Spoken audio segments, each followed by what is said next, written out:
Now for the show that's truly too hot to handle.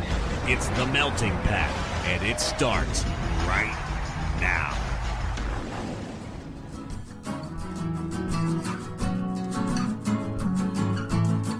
You're listening to The Melting Pat. Here's your host, Pat Johnson. Well, thank you, Jerome. Hello, my friends. Welcome to the show, The Melting Pat. Happy New Year. Should old acquaintance... Wait, the music didn't stop yet, did it? Hi. Hello, my name is Pat. Welcome to the show, The Melting Pat. I hosted 4 radio shows back in the day: sports, music, pro wrestling, and general chatter / pop culture. This show, The Melting Pat, is a combination, a mashed together version of all of those. So there you go. Today, however, it is the first show of the year. Happy New Year. Now we can do it. Should old acquaintance be forgot and never brought to mind? I do not know the rest of the words. Something, something, old lang syne. There you go. You're welcome. Happy New Year. Hope your celebration was lovely. Oh boy. I'm sure ours was fine. We're doing this a couple days ahead because we have stuff going on. Really, because I have time this week. That's all. I'm off from work. The kiddo and the boy and the missus, the kiddo and the boy are the same person. The missus and the boy, there we go, are off doing a thing for a couple of days. Not the whole time, but they're out for a couple hours each day. So I have time to get my ducks in a row, and so I'll be recording some stuff this week, including Patreon bonuses. So if you want to subscribe at the $3 level, patreon.com, Jesus. Let's try that again. Patreon.com/TheMeltingPat. Give me $1 a month. You get the show early. $3 a month. You also get the show early, plus some bonus segments, bonus patcasts. And $20 a month if you want to argue some dumb opinions. And $100 a month, I'll give you more stuff. All right. Again, all of that. Patreon.com/TheMeltingPat. Or if you want to just throw me $5, Venmo is The Melting Pat. There you go. Venmo, PayPal. I probably have Cash App somewhere. But anyway, there you go. That's all the stuff. TheMeltingPat.com is also where you find all of that information. I'm glad you're here, and I'm glad that I figured out all that stuff in under 2 minutes or so. Anyway, hope you're okay. Hope you took my advice and you were careful for your New Year's celebrations, because the amateurs are out, man. So I hope you're doing okay. So today we're going to hear from the captain, I hope, and then we will do... based on a listener suggestion 5 years ago. We keep doing this. The best of 2025, the best of the previous year. That is how we begin the year.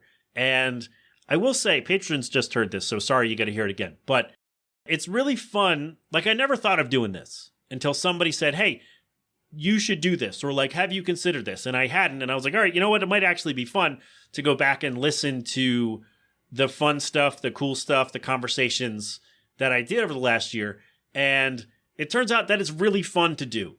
And I did it in 2020, and people loved it, and so now I keep doing it, and no one has said, hey, this is dumb and lazy, do a real episode. They say, hey, this is actually pretty cool, and so I'm glad that mutually we have fun doing this. And if it's not fun, if enough of you say it's not fun, I will never do it again. I'll never do it again, but it's really fun to go back and listen to all the stuff that I did, because I write it all down, and I listen to it mostly, so I do, in a sense, I do know what went on the show, but I mean, it's been a year, right? And so a lot has happened. I do the show every single week. So it's fun to go back and listen to some of the segments, whether it's a question from you or whether it's something I saw and decided to yell about on the show. It's really fun to go back and go through the year of the stuff we did. So today we have, I probably should have had this in front of me before doing the show. So today we have a bit from, I think we're going to do a bit from Ben when he hosted the show, Jesus Christ. We have 3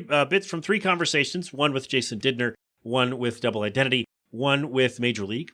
We'll have a bit from the story I told of the cheating girlfriend who got caught using her boyfriend's credit card at the same restaurant where they all used to go all together all the time. I think we'll do a post about, well, I saw a post about how you don't own a book when you buy it. Meaning like someone's going to come take it from you when you're done with it. And I think there are a couple other things in there that we sprinkled throughout the show. So, yeah, that's what's up. And again, the toughest part really is cutting stuff out, because I don't want to just bombard you with all the stuff and the show's like 2 hours long. I don't want to do that. One, because you heard all the stuff already, and two, because 2 hours is a lot of me at one time. So, going back and I pick out, one a month generally, and just go through and be like, all right, this sounds fun. This is good. I listen to it back again and go, okay, yep, this is good. And then I pick the best from those. So that is how I make the decision. If you throughout 2026, if you come with a segment, or if I say something on the show and you're like, I want that to be in the best of, let me know.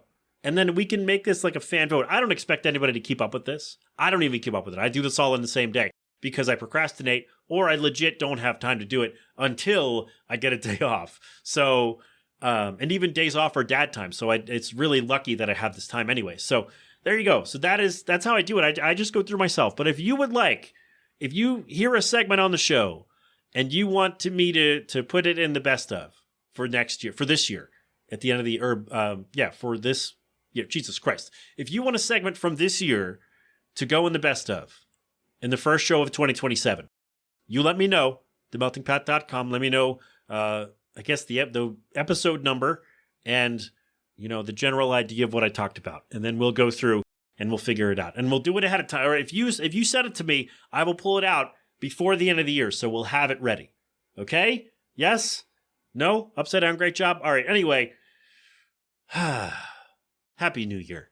Happy New Year. And what better way to start the year than remember all the fun stuff we did last year, right? No? All right, maybe we should have done. Here's the question. I guess before we go to the show and go to the captain, here's my question. Should this, instead of being the first show of 2020, of the new year, should this be like next year or this year, should this be the last show of the year instead? Let me know about that. Okay? Should this be the final episode of the year going forward? Let me know. All right? All right. Anyway, thank you very much for being here. We'll hear from the captain, and then we'll get right into the best of 2025. So again, thanks for being here. Go enjoy yourself. Should we do the end stuff now? Yeah, let's do it now. This has been an 8 Boiler production. Until next time, my friends, have fun. Be safe. Thank a veteran. Wear your mask. Wash your hands. Get vaccinated and boosted when you can. And of course, don't do anything I wouldn't do. And also tip your waitstaff. Okay? No G-Love. We'll just go right to the end. Well, maybe we'll play my little music there, but we'll figure it out. I haven't decided that yet, but we'll probably do that. Anyway, I talked really fast. I'm sorry. TheMeltingPat.com is where you find more from me. There you go. So we'll do the captain and then the best of 2025, and that will be that for today. Thank you very much. Good sir, the floor is yours. Take it away. Oh, wait a minute. No, we're going to do some overtime because I just remembered something that I did want to talk about that I did ask Pat if I could talk about, and I'm going to make it quick. I'm not going to spend a lot of time on it. I want to say, as a lifelong wrestling fan, I've watched WWE all my life. WWE, WWF, whatever it was. Pretty much all my life. There is no better time to be a professional wrestling fan than right now. And I'm not even talking about AEW, because I don't watch AEW, and I don't want to watch AEW. WWE is the best it has ever been. Talent is getting exposed and being shown and put up. Production has been better than it ever has, with drone shots and different camera shots. And all this LED stuff that they're doing. The storylines are fantastic. The performers are so great. We have both male and female performers that are just doing their absolute best. Morale backstage in the locker room is the highest it has been in a long time. This is the Triple H era / the Netflix era. Raw on Netflix, only 3 weeks, already great. Already great. We are approaching Royal Rumble and the road to WrestleMania. I was at WrestleMania Philly last year, as was Pat, because Pat and I got to see Pat and his lovely wife at WrestleMania. We made sure to make it a point to meet at WrestleMania because we knew we were both there. Royal Rumble is coming. I'm excited for Royal Rumble. I don't want to make any picks because I really don't know at this point. I have a feeling they're going to give it to Cena, but I also have a feeling Cena is one of those guys that would be like, no, you don't have to give it to me. I'm just happy to be here for my last year before I retire. So I don't know who they're going to give it to, so I don't want to make any picks yet. Plus, I don't know everybody who's in it. What I am excited for is this deal that they just made with TNA Wrestling. Cross-promoting between wrestling brands. Man, it doesn't get better than that. We're going to see, we have the opportunity now to see some people who haven't been in the WWE in a while pop back up. Jeff Hardy can come back. Matt Hardy can come back. AJ can go back to TNA. Joe Hendry, who has done stuff in NXT, can pop up in the Royal Rumble. Say his name and he appears. There's no better time than to be a wrestling fan right now. And I love it. I'm excited. The little kid inside me who has always been a wrestling fan is back to feeling like a little kid again. And it's great. Yo, what up? It's Smitty from Parenna, and you're listening to the Melting Pat. I've seen this come up online lately, and it's a thing that's happened in my life. Splitting the check as a group. When you go out to dinner, you go out to a restaurant, and you're with friends. With family, I guess, the oldest person or whoever has the most money takes care of it. But if you're going out with your friends, it usually will come up, hey, unless someone is treating you specifically, it will usually come up, hey, how are we going to pay for dinner? How are we going to split this up? And the way to do it, by the way, is to tell the server ahead of time, hey, we would like separate checks for this table. Like 2 of us want a check, that guy wants his own check, those 3 want their own check, whatever, right? Do it at the beginning. So when you get to the end, the server brings out one check and then you got to figure it out.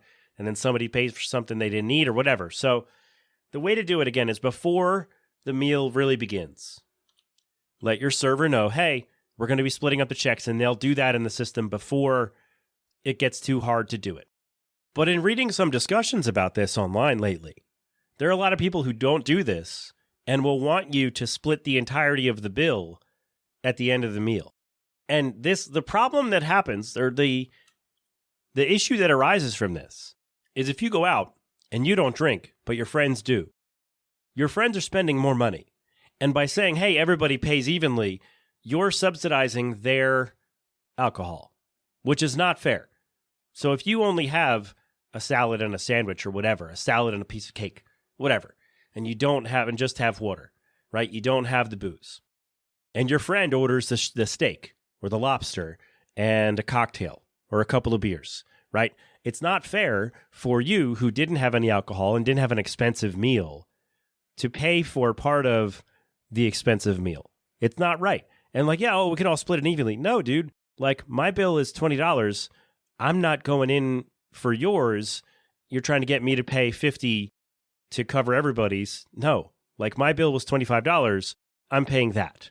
I'm not paying your bill because you decided, for whatever reason. And there are people who do this where they will, when they're going out with friends, because they'll assume, hey, we'll all split the check. So I'll pay, a fraction of the total bill and I'll save some money. So I'll just get a bunch of booze and I'll get the steak and the lobster and my friends will foot part of the bill, which is not a good thing. That's a scummy thing to do.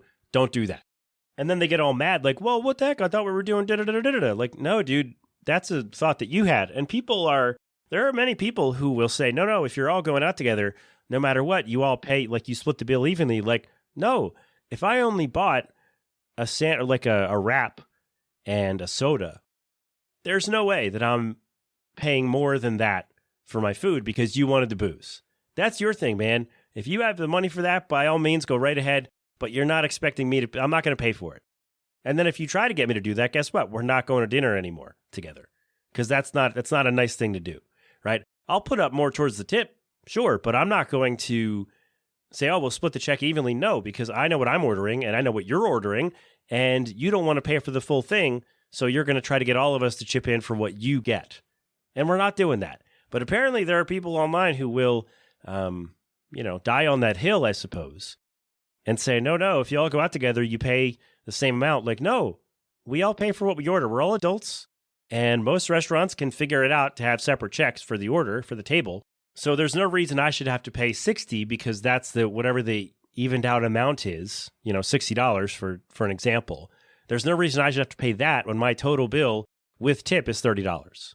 Like you have the extra $30, and if you didn't, you shouldn't have bought so much stuff. So it just really, it bothered me that people who apparently are friends with these other diners want them to pay for, like, I'm not going to go out to dinner and expect somebody, unless it's my birthday, I'm not going to expect someone to pay for my food. I'm going to pay for my own food and my wife's food and my kids' food, right? I'm not going to pay for 5 other people's food and then end up paying way more because someone decided to get the booze and I didn't. So in case it's not clear, I am firmly on the opposite side of we all split the check when we go out. No, you get separate checks and you pay for your own like an adult. And you don't expect other people to pay for your stuff. So, yeah. It just, never mind. We were going to go to a place. We're not going to go there. It was wild, though, that so many people were like, yeah, you should always split the bill. Like, no, if I only bought a sandwich and you bought 3 beers and a cocktail and the steak, I'm not paying for a fraction of your stuff. You buy that yourself. That's all. So unless you all agree to keep it to a minimum and go, okay, we'll each spend this much and then we'll all pay this much and we'll figure out the tip later. No, separate checks. No, don't even do that. Just separate the checks at the beginning and you all pay for your own food and then everybody puts in money toward the tip. Or you include that in your portion of the bill. There you go. Problem solved. Handled that business. Don't Venmo me because you decided to get a cocktail. Don't try to Venmo me for $30 or whatever. Don't do that. That's not a good thing, and that means we're probably not going to be friends. So, because you're not a good person. So, there you go. Yeah, I'm drawing lines here, everybody. I'm not. I can't deal with scummy people, man. I just can't do it. I just don't want to do it anymore. So, if you're on the side of we all split the bill and you order the expensive stuff and expect me to pay for it, then find someone else to go to dinner with, I guess. Find some other sucker, because that's not going to be me. So, no, get separate checks. Don't do this whole splitting thing because everybody orders something different. And I'm not going to subsidize your expensive eating habit because you don't want to. So there you go. That's my take on that. It was really weird. People were very adamant that you should always split the check no matter what. And I'm like, no, I'm not paying $40 more because you wanted to get the cocktails or whatever. So that's me. Let me know how you feel about that. And we'll revisit this as we always do. Hopefully when I'm feeling better, we can revisit a lot of this stuff. Or if you just ask me questions, I can read them without hacking up a lung.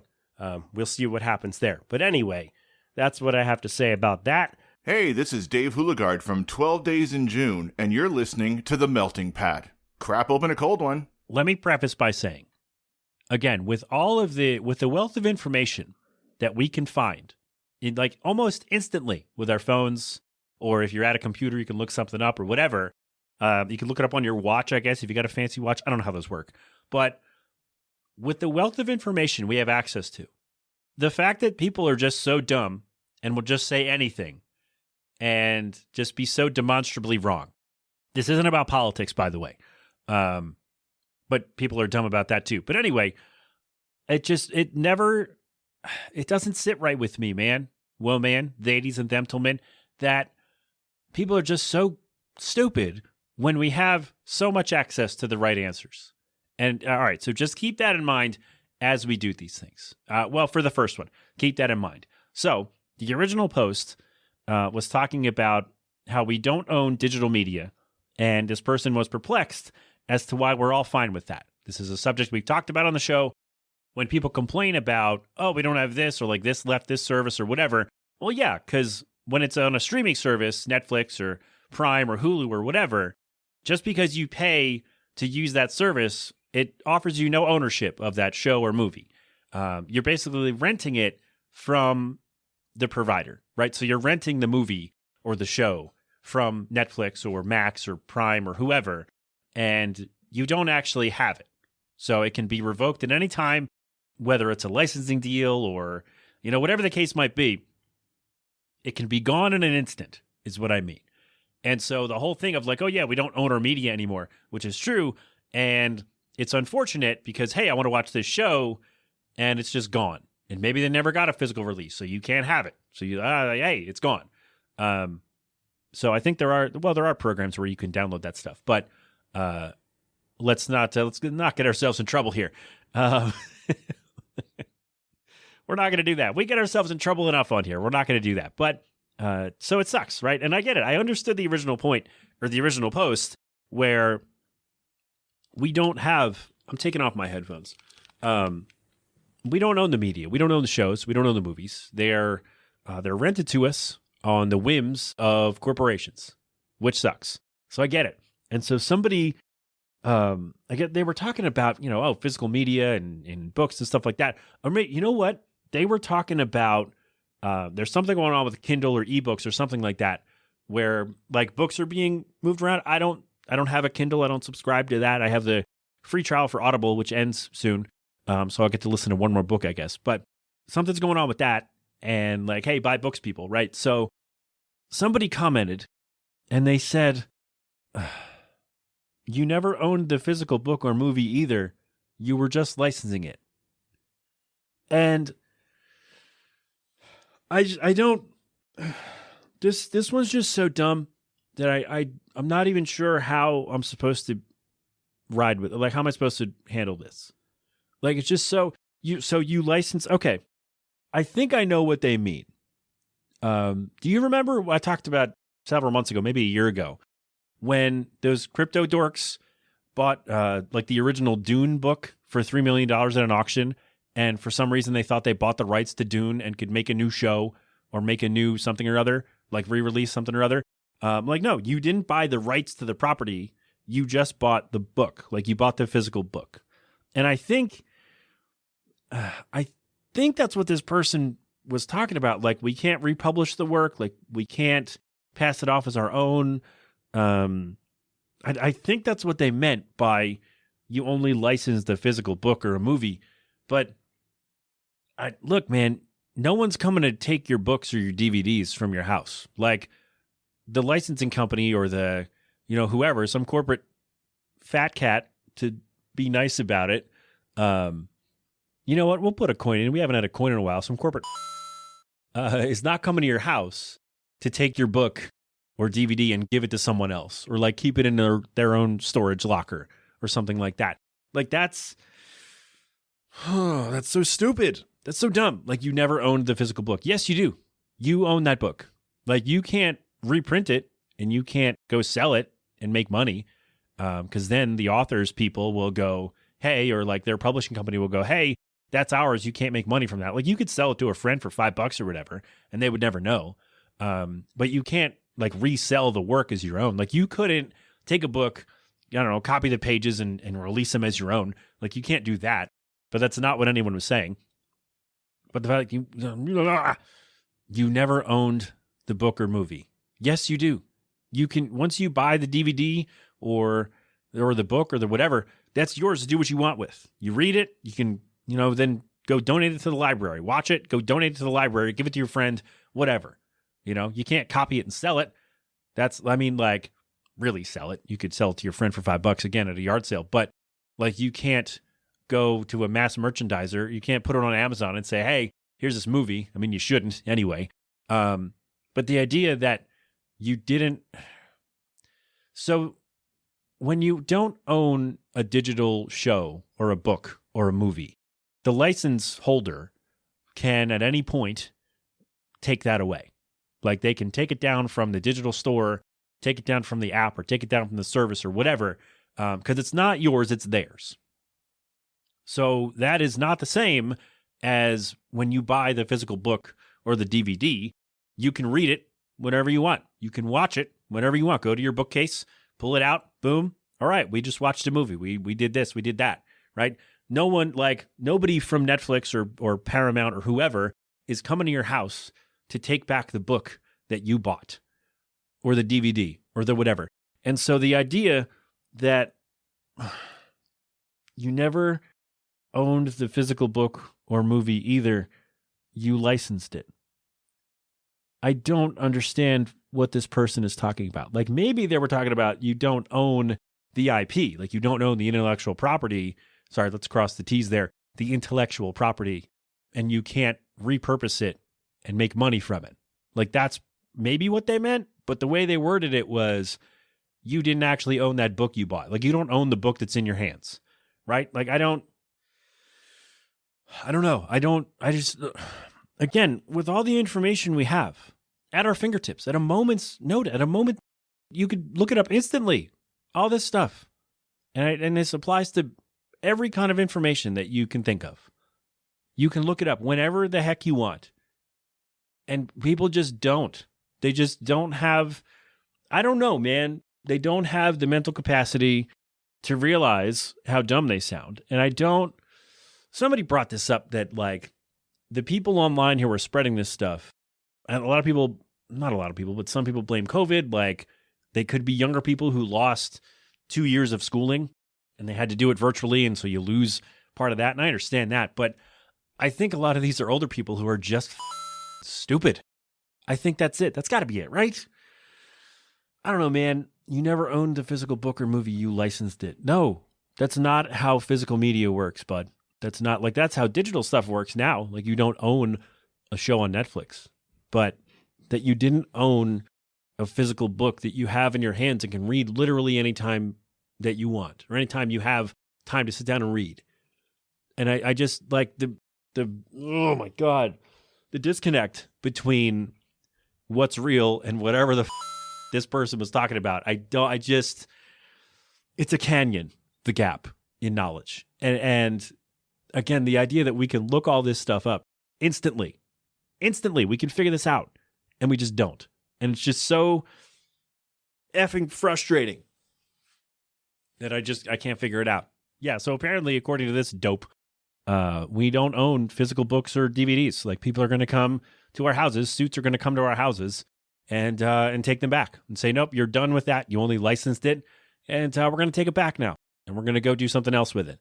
So, yeah, I don't know, man. It's just so dumb. The idea that we're all so dumb. I mean, look, what is it? 28% or 32% or whatever are functionally illiterate, right? Functionally illiterate. Read it below at a 6th grade level or below. And that maybe it's like 40% of Americans read at a 6th grade level and 20% are functionally illiterate, something like that. Americans are stupid is what I'm saying. And I'm not saying this doesn't apply internationally, but Americans are dumb. And we've seen that on full display in the last decade. And this guy too. Yeah, apparently we don't own physical books and movies. So put them in a safe because the suits don't know the combo. So good luck out there. All right, it's lunchtime. I'm going to take a break. I'm going to go have lunch, and no time will pass for you. Hey, this is Jason Didner, Jersey Rock with Jersey humor and heart, and you're feeling the heat of the melting pat. I'm also impressed that you start with lyrics and finish them, because I have so many notebooks of like quarter verses, quarter of a chorus, something like that are just sitting unfinished. Like, if I start with lyrics, there's a 92% chance that song is never getting done. Well, that's the sauce in your freezer ready to go. In a manner of speaking, sure. Yeah, because I'll come back to an idea that I have from months ago and finally have a song structure for it or where I'm going to go with it. But yeah, some of them I do come up with those quick ideas and then I put them away and I come back to them much later. Yeah, it's cool to have, kind of arrows in the quiver.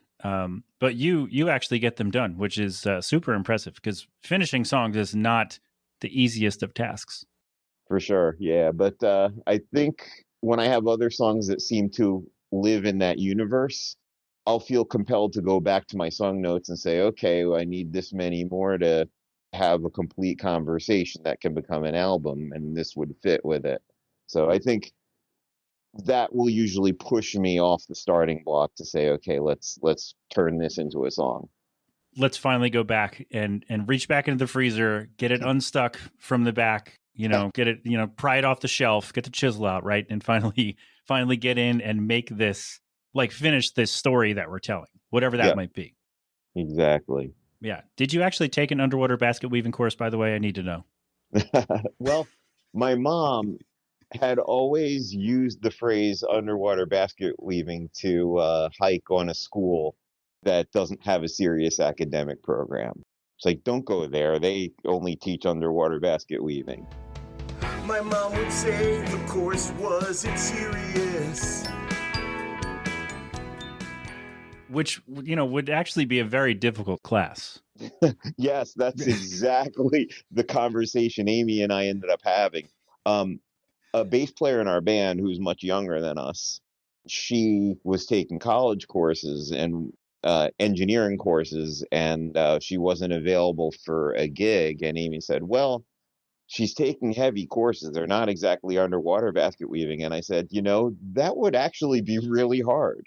Yeah, it's always like, oh, the basket weaving. Oh, they do basket weaving. But have you ever tried to weave a basket?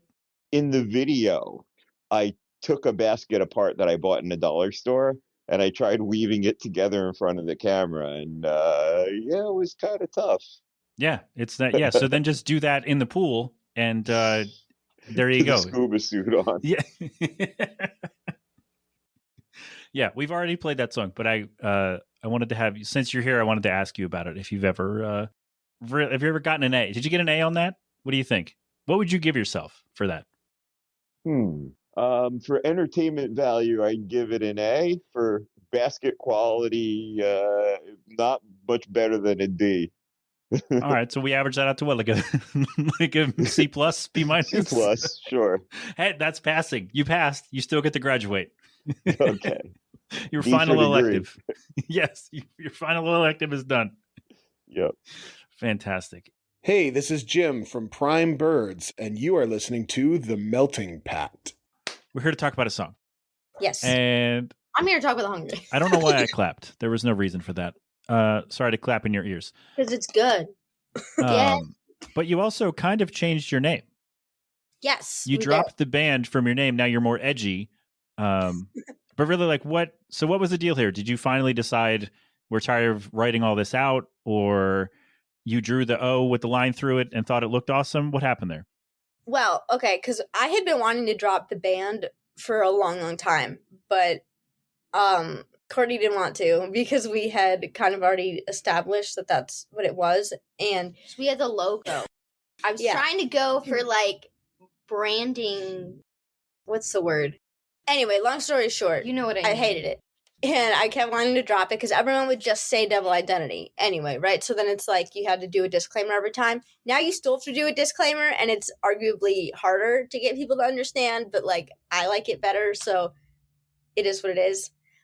So basically, we wanted to change it, but we can't have just double identity normally. Like we couldn't just drop the band. Because that's why the band was there in the first place. Yeah, like multiple other people are using it. So, like, it's not even like you could just contact, like, one person to be like, hey, you know. Please, sir. Because there was, like, a long gap in when they were using it, and we're, like, us, so we don't have, you know, a legal team like One Direction did, where they could just buy people out. So the next best thing was to stylize it the way that we do now, which is in all caps and then the funky O.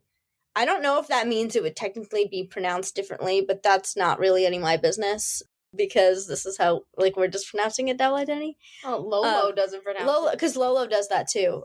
She had it, like, her name just be Lolo, spelled how you would normally say spell the name. But now it's in all caps with the O's and everything. So, it's nice. It sucks for, like, URLs. Because that's not a character that is recognized. But... And also, like, we've had some issues where... like, people make, say, like, posters or, like, promotional materials, and they don't do the slash. And then we have to be like, hey, can you please, like, make sure it's stylized right? I'm not shading anyone. I'm not calling anyone out. I think almost everyone this year has done it, so it's not, just, like kind of crazy, because I'm like, can you, like, send it for approval or ask if you're not sure? Like, why is it getting posted and then it's wrong? And then I have to feel weird about being like, hey, can you, like, make this correct? So there's a learning curve, but that's kind of the long version. Can you please follow the directions that I sent to you and actually do this the way I wanted it to? Thank you. That'd be great. Can you please spell the name correctly? Well, because, you know, then, like, also when you get into, like, Spotify and stuff, when stuff automatically links, say if you're on, like, Dice or... we do our stuff through Bands in Town or whatever, but it's like, if you spell it wrong, it links to somebody else. Like, we've had that happen before. And then nobody wants to change that. But, you know, it's fun. Everything's so much fun. And so you're creating more work for everyone around you and then just blaming them for it. Good job. As I like it. Yeah. Yeah, it wouldn't be more work if they just did. I mean, they're learning, but if you did it right the first time, then you wouldn't have to read it.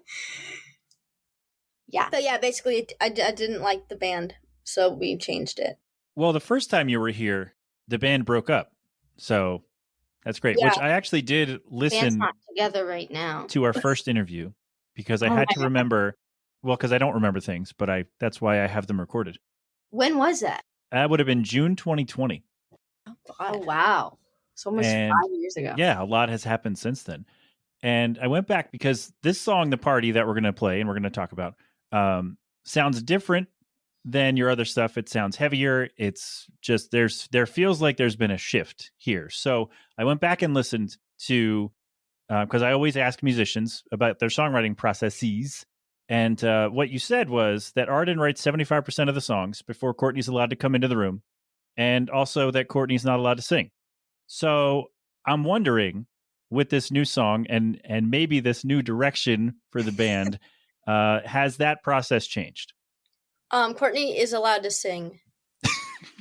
through that process since 2020, she's allowed to sing. In 5 years. Yeah, good luck figuring out on like talking to ghosts when she sings, or even in the song, because people can't tell, and we switch it up live depending on what we need to do. But I would say that's generally still true with me starting stuff. Unless it's actually I think I always start stuff. Even if I bring it into the room a little bit sooner. I want to talk about like other songs that we've written, but I'm not going to do it. But for the party, I am starting to learn Logic a little tiny bit. So I was just kind of messing around on there. Like normally it would start on like acoustic guitar, but I don't believe this one did. So I don't know. I think it was a mix of like voice memos and Logic. For people that don't know what that is, it's just like a digital software that you write stuff on and record it. That was a bad explanation, but it's like GarageBand. Yeah, it's like GarageBand. The way you said it was like, oh, I'm learning about Logic for the first time. Like, oh, you're finally learning how to make things make sense. Good job. Exactly. So it was a little bit different. Honestly, I don't even remember that much. I'm gonna have to go through and like find the demo and then not show it to anyone, because our demos are always bad because I don't actually go in and like pitch correct anything or do anything. First of all, I don't fully know how to do that yet. But also it's just getting jump ahead. You go right ahead. People will be like, give us feedback and like the auto tune on our vocals, and like I'll text Roy's been on the show, and I'll be like, even in like the mixing phase, and I'll be like, is there like a lot of how did I say that? Gosh, lot of auto tune like on this note or whatever, and he's like, no, you sang it that way. So to the haters out there, when you do a take 5,000 times, maybe the best one's gonna sound like auto tune. That is not about the writing process, though. That's okay. No, that's valuable information for the haters. Hey there, this is Dave Houligard from 12 Days in June, and you're listening to The Melting Pat. Crap open a cold one. Now, this next part is what was hidden, and so we're all going to learn the parts of this story together. Okay? All right. So a couple months later, we're hanging out again, and she's not around. So I asked him, hey, is she coming by or what? And he said, nope, not anymore. He proceeds to tell me this story. He'd noticed that his credit card points had skyrocketed, and he had a lot of cash back sitting in his rewards. So he looked into it, and the card had been used at the same place where we had all gone together, the same restaurant. The card had been used, but not by him. So he went in one day to ask to make sure that it wasn't fraud and like he didn't lose his card or someone didn't take it or whatever. So he asked like, hey, has somebody been coming in and using my thing? Because they went off enough, I guess, where they would recognize them. So we went in, he asked the person like, hey, has somebody been in here who's usually with us? Because my card has been used here a few times. And the hostess said, yeah, the girl you're usually with, has been coming in here with someone else. So wait. Okay, I know I just read it out loud, but it took me a second to process. So he goes to the restaurant because the card had been used several times there, not by him, but at the place where they all go. And the hostess, who again would recognize because they go there often, said, yeah, your girl's been coming in here with somebody else. So not only is she with someone else at the same place where they all usually hang out together, like all the friends and all that, but she was using his card to pay for it. So she was using his credit card to cheat on him. Is that what I'm getting out of this? Yes. That, oh my God. The person wrote in, yes, that's what's happening. Because you knew I was going to have this question. Thank you very much. You're a regular listener to the show, aren't you? So that's the first thing. Also, she hadn't been paying the rent, and she was hiding the letters from the landlord. Wait, what? Wait a minute. Okay. All right, so let's fill in some gaps here. So they live together, and they rent somewhere. And I guess she had previously been in charge of paying the rent. Is that what we're surmising here? Yeah. Okay. So she hadn't been answering the letters, or I guess any phone calls. So the landlord called him. And he was like, hey, rent's not being paid. I'm just wondering what's going on. Do you still live together? What's the deal? And he says, yes, we still live together. What do you mean? I'm like, yeah, she hasn't paid rent in 2 months. And if it goes to another month, then we can move to evict. And he's like, whoa, whoa, whoa, whoa, whoa. So he tells the story. And the landlord, this is a quote, said, wow, what the fuck? So the landlord, surprisingly, was understanding, I think. So they made an arrangement. Okay, back to the story. They made an arrangement, and it turns out that all the points that she earned on his card to cheat on him at the restaurant where they all used to go together, he earned enough cash, or she earned enough cash earned enough money, like rewards, cash back, to buy her out, for him to buy her out of the lease. So he said to the landlord, hey, here's the deal. She's been using my credit card to cheat on me, earned all these rewards. So here's how much I have, whatever the amount was. Here's what I have. How do I get her off the lease so I can just stay here and I'll deal with you directly because it'll just be me? And the landlord goes, all right, it's this much. Great. I have that much with some left over, whatever the amount was. However, whenever their lease was coming up, I don't know how that works. But the landlord, I guess, understood his plight and said, yeah, just give me this much and we'll buy her out. I'll be out to change the locks and you'll be all good to go. Wow. So this story began with a girlfriend who was mad that a friend of her boyfriend's, it doesn't say that you, the writer, and the girlfriend are friends, so I'm assuming you weren't. So this started with the girlfriend being mad at one of her boyfriend's friends because she thought he didn't pay for dinner and that the boyfriend paid for dinner. Right? That's where we started with this. So then the girlfriend, I guess, I don't know, raised enough of a stink where the guy was like, all right, man, just pay me when she's there so she can see and verify that you paid, because I don't feel like arguing anymore. Right? So I'm sure that was an argument. And I wondered, though, how many dumb arguments has she brought up like that? Like, because, okay, oh, I don't think your friend paid for dinner. All right, what business is that of yours? The card is in my name. I can handle it. And I can just call him and say, hey, can we do this? Can we handle the business? Right? Or, I could just buy my friend dinner. Right? That's a thing that happens when you have friends and you have enough money and you're empathetic and you're a decent person, is sometimes your friend you want to go out with your friend and you're like, oh, I don't know, I don't have any money. I'm usually that guy, by the way. The guy with no money. So, and sometimes you can go, you know what? I'll get you on this one. Just pay me back whenever you can. Like, that is a normal thing that friends do, right? When friends have money or, when friends have a little extra to spare and they want to hang out with you, a decent friend will say, hey, not even a decent friend, but a decent friend with some extra money will say, hey, I got you. We'll work out something later, or you just get the next one. Whatever the case is, I'll buy your dinner for dinner. Just come hang out with us, right? And that's a totally normal thing to do. So the girlfriend wouldn't have known that, right? Because why would you, I don't know, I guess if I'm buying lunch for my buddy, I don't have to tell my wife about it, especially if it's on my card. Be like, yeah, I got you. All right, cool. It might be like the most that would happen. Like if I was the friend in this, the guy's friend, the boyfriend in this situation, and I paid, like we're out, like me and my smoking hot wife and in a group, and there's another person out, and if I just paid for their dinner, the most that would happen is we get back in the car or wherever. It's like, oh, did you pay for dinner? I'd be like, oh yeah, I did. He'll get the next one, and we had enough. It's fine. I'm like, oh, all right, that's cool, great, and that would be the end of the conversation. There would be no, oh, is he going to pay you back? There would be no, oh, I didn't see him pay you, that freeloader. There would be none of that because my wife's cool as hell, and it wouldn't be an issue of, oh, well, he didn't pay you, and there wouldn't be none of that. That would not happen. Because my wife's a normal person, and we'll go, maybe they paid already. She would assume actually that I was paid cash. Or I'd be like, oh, he paid me cash. Okay, cool. And that would be it. That'd be the end of it. And it's cool. Like, okay, I bought my buddy dinner. Great. When we all went out together. Great. I bought him dinner. Great. Awesome. It was fun to have him. Great. That would be the end of it.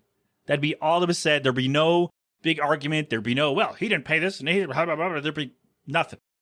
And so I wonder how many other dumbass arguments did this girl make this guy go through for over nothing, over things that don't really matter that much. Not enough to certainly cause a fight in the silent treatment or whatever you do, right? So that's where we started here, was that somebody paying for dinner, not paying for dinner, whatever the story was, girlfriend got mad, friend obliges, pays cash with her in view, she's still mad, and then it turns out she's cheating on the boyfriend using his credit card, but those rewards, which I assume she knew she'd be earning, she somehow earned enough money. Maybe he had more there, like he was saving up for something. Oh man, what if he was saving up for a ring and they were going to get married, and then it turns out that's not happening, which is a good thing. I think you got out of that one, man. I mean, that's gotta suck, right? You live with somebody, you're with them for a while, you go through the stuff, right? And you're like, all right, cool. And then, the rug's out from under you, right? And it's gotta suck, man. I hope your friend is doing well, though. I really do. Not her. Forget her. I hope your friend is doing well. Hope he is rebounded in whatever way that means to him. I hope he's doing okay. Hey, this is Will from Full Blown Meltdown, and you're listening to The Melting Pat. So a guy came in to sit, and somebody else followed, and based on their conversation, these two people know each other somewhat, insofar as they have breakfast together at this Dunkin' semi-regularly. Because they're like, oh man, it's too hot to sit out there. So they chatted, and we couldn't sit outside, so now we're inside. Okay, great. They're talking about like, oh, we got to go to Target and get this. And he goes, oh, I'll go with you. I got to buy a present for my wife. Her birthday's tomorrow. And it was just so, he said her name, Patty or Betty or whatever her name was. And because the woman was like, oh, happy birthday. What's your wife's name? And he's like, oh, Patty, Betty, whatever, however old she was. I don't think he said how old she was. But then the woman goes, oh, I knew a Betty in high school. And then that was the end of the conversation. It was just like, oh, was her last name this? Maybe it's the same person. Maybe it's her cousin or sister or whoever. Maybe they know each other. I don't know. No, it was just, oh, I connected a thought in my brain to the thing you said, and now I'm just going to say it and leave it hanging up in the air between us. It's like when, like you say, if you've seen anything on neighborhood Facebook groups where it's like, oh man, this, like an old picture, like this happens in a lot of the old city ones, or the old ones of Philadelphia, where somebody shares like, oh, here's this development in 1950, whatever street in this street. And then, a dozen old people will go, oh, I grew up at 2976 this street back in the blah, blah, blah, blah, blah, blah, and my parents live at blah, blah, blah. And it's like, all right, man, did anybody ask you to dox yourself? Did anybody ask you for that random piece of information? No. What are you doing? You heard his word, you associated it with a thing you knew, and thought, hey, this guy should have to hear this thought that I have right now. And it's not like, it's like, oh man, what's her name? And it's just, no, maybe they know each other. Nope. It just, oh, I knew whatever in high school. And that was it. And I just thought it was so funny. Just the most random thoughts that people will just verbalize and think they can connect in some way. And if they had said, oh, maybe they know each other or whatever, and continued the conversation about that. But she just wanted to say, oh, I knew a person with this name in high school. Okay, great. Thanks. And then they left and that was it. It was just so strange. Just a random connection to the word. And people are so interesting. Hey, this is Dave Houligard from 12 Days in June, and you're listening to The Melting Pat. Now sit back and crap open a cold one. No, we released the record after Nick left the band, and that record was written with, the intention of Nick singing it, and then he left, 2 months before we went into the studio to do it, so I sang the record, but those songs were already pre-written with him in mind, and so for this show, which, I'll go on record and say I do really appreciate Nick even opening the door to that, because like that was like one of the first things that was said when we were talking about set list. Nick was like, well, I don't want to just like pretend that There's Nothing Wrong With Me doesn't exist, so like should we do some songs off of that? And I was like, that would be sick if you're down to do it. And so we're doing like some songs off of that, but with Nick and I like Taking Back Sunday vocals type thing. So we'll finally get to hear, or people who go to the show will get to hear those songs as they were originally intended to be heard? Yes. Yeah. That's fantastic. All right, now I got to find a way to get to this show. Okay, somebody come watch my kid, and then I will find a way to get there. There are so many people. Yeah, all the kids are coming, man. My kid's coming. Matt's kids are coming. Like there's I think there's supposed to be a lot of kids at the show, actually. Yeah. Okay. I mean, all our fans are parents now. It's weird. Yeah. Yeah, that's got to be strict, because like when you were doing this years ago, everybody was like your age, right? And now, you know, doing the thing you do in your 20s or whatever, and now everybody's living the dad and mom life, and so that's like you might get to meet all of your friends' kids finally. Well, yeah, truly. We had to reach out to the promoter and be like, hey, listen, people are asking if they can bring their kids. Can we get like a roped off section for just families? Can we do that? Because we want as many people to come as possible, you know? Like we want this to be like a family reunion type deal, right? Yeah, and if you say like, hey, no kids, then there will for sure be people who say, oh crap, now I can't come. Right? And people who would want to come to the show.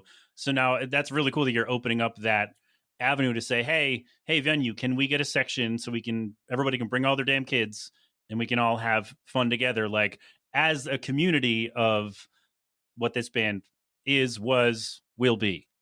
Yeah, I mean, we're nothing without those people, and those people have other people that they're nothing without, so why not include everybody? Totally. That's a deep quote. Yeah, what a I like quote, that. man. That was welcome. Nice, Nick. That was a nice way to put that. That made me Thanks, feel guys. things. He's got that written down in front of him. Really feels It also saves these people the embarrassment of having to hire a babysitter and say, yeah, we need someone to watch our son. We're going to see Major League, and then that person being like, who? So you're gonna watch a screening of the movie? Wow, that's cool. Yeah, right. I understand why your kids can't go to that. That makes sense.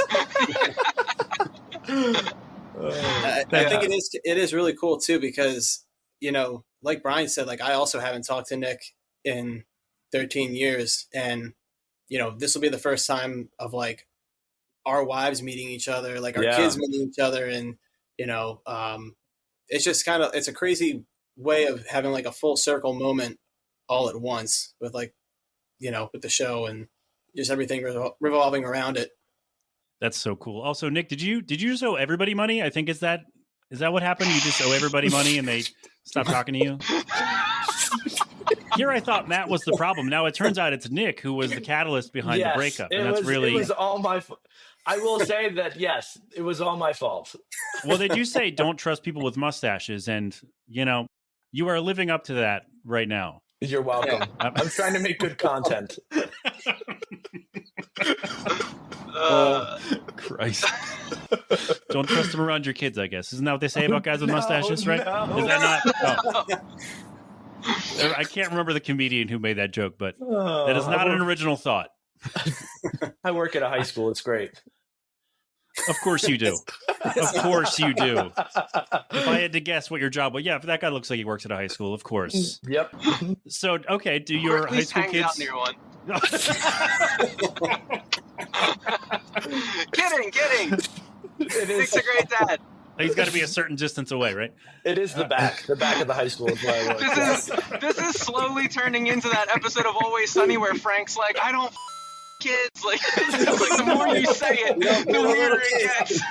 we got to get into that boy soul. That's all the new record's going to be. You don't look good in kids, only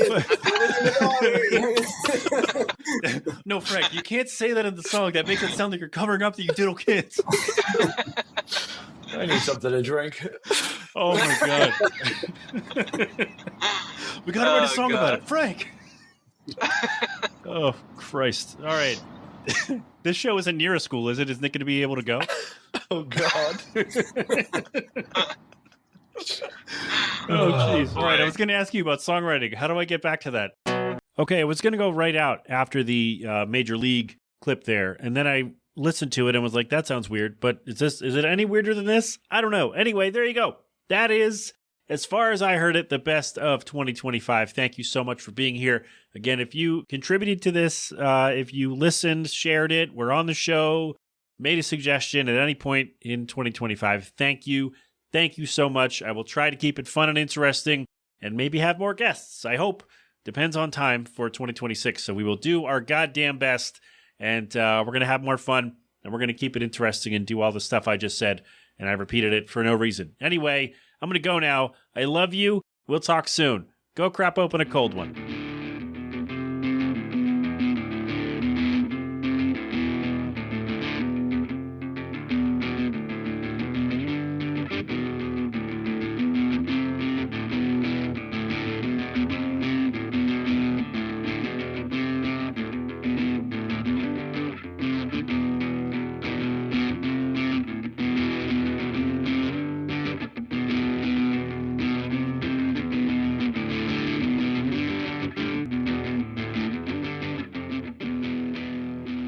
Jesus Christ. Hi, this is Ozma. Hey, clip.